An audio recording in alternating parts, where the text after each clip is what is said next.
Apa? Apa sih bagusnya Prabowo? Bagusnya Prabowo apa? Curhatannya. Mbak Najwa, saya ini banyak aset-aset, banyak yang namanya perusahaan-perusahaan, pabrik-pabrik yang madet. Karena saya sudah 20 tahun tidak berkuasa. Siapa suruh dia lari ke Jordan dulu? Ya kan? 20 tahun nggak berkuasa. 15 tahun dia di Jordan. Ya kan? Apa baiknya dari dia? Sekarang saya tanya. Apa baiknya dari dia? Jasa apa yang dia berikan kepada rakyat Indonesia? Dia mendapatkan jabatan seorang jenderal itu karena mertua. Ya kan? Atas perintah mertua. Mahasiswa hilang. Lebih yang tercatat aja 13 loh, belum yang lainnya. Itu. Apa baiknya dia? Coba saya tanya. Baiknya dia apa? Apa yang udah dirasakan dari kinerjanya Prabowo di Indonesia? Dengan usia muda dia udah dipecat dari TNI karena pelanggaran, ya kan? Apa bagusnya dia? Coba saya tanya. Apa prestasi dia di negara kita? Hah? Merasa gagah, siap presiden, siap bos, pamer baju tentara. Dengan usia muda dia udah dicopotin itu semua baju tentaranya. Maka dia larilah ke Jordan selama 15 tahun. Curhat mengenai yang namanya bahwa aset-asetnya yang dari mertua itu terbengkalai semua. Ingat, PT Kertas itu ribuan loh karyawannya yang belum dibayar. Paham ya? PT Kertas itu kemana? Ya, sekarang ini begini. Kita punya Yayasan Sumber Semar.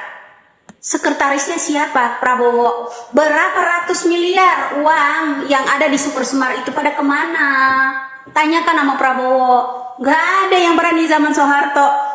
Undang-undang tahun 95 dirubah sama mertuanya. Sekretarisnya adalah Prabowo. Ya kan? Bendaharanya, keluarganya, semuanya dia. Nah itu satu. Kedua, undang-undang itu 97 dirubah lagi mengenai Yayasan Super Semar itu. Setiap ada yang namanya PNS, TNI, Polri, semuanya rela dipotong-potong-potong, semuanya masuk ke Yayasan Super Semar. Mana duitnya itu bro?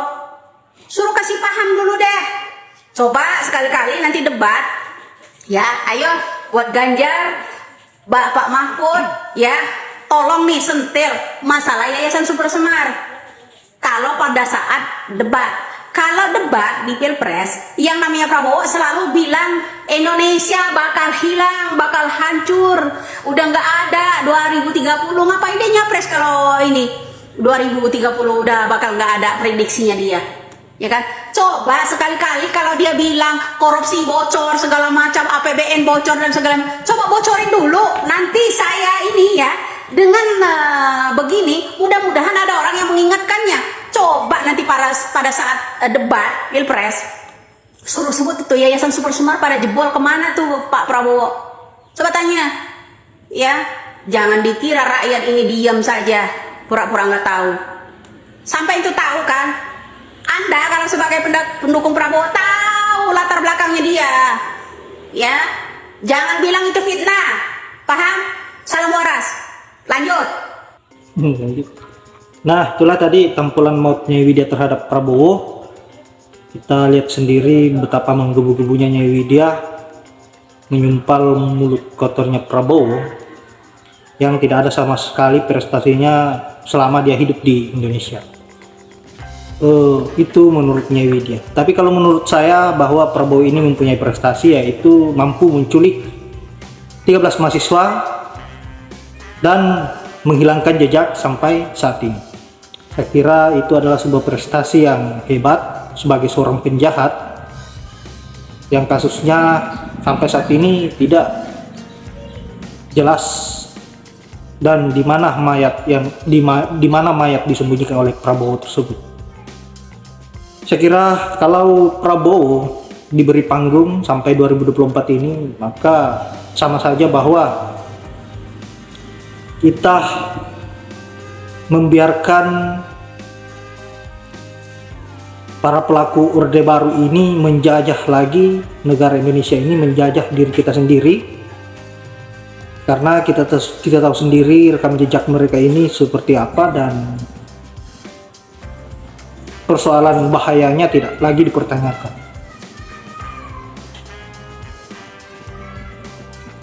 Saya kira sahabat-sahabat bisa memahami apa yang disampaikan oleh Nyai Widya dan bagaimana beringasnya Prabowo terhadap orang-orang yang dianggap sebagai membahayakan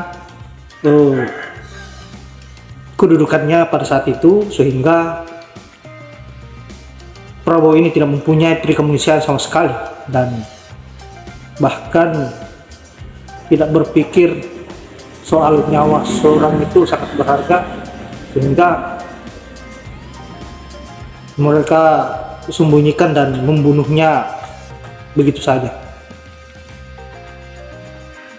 Dan yang paling lucu pada saat di acara Mbak Najwa, Prabowo ini mengakui secara belak-belakan bahwa asetnya mandek karena dia tidak berkuasa selama 20 tahun. Nah, ini saya kira sebuah gambaran bahwa memang Prabowo mempunyai niat buruk dan tidak pernah berpikir soal masyarakat, tetapi dia berpikir persoalan asetnya dan dirinya sendiri, bagaimana agar bisa menghidupkan usahanya dan memperkaya dirinya.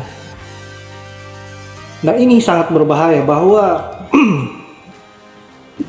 kita tidak harus mengasihani persoalan apa yang sudah menjadi usaha Prabowo selama berapa puluh tahun ke belakang. Dia tidak pernah menyerah dalam mencalonkan diri sebagai presiden, dan kenyataannya gagal dan gagal lagi, karena saya anggap itu sebagai sebuah teguran dari Tuhan bahwa sudah saatnya Prabowo perbanyak ibadah dan jangan berpikir lagi persoalan kekuasaan. Yang dilakukan hanya sebuah kebaikan-kebaikan dan berserah diri pada Tuhan.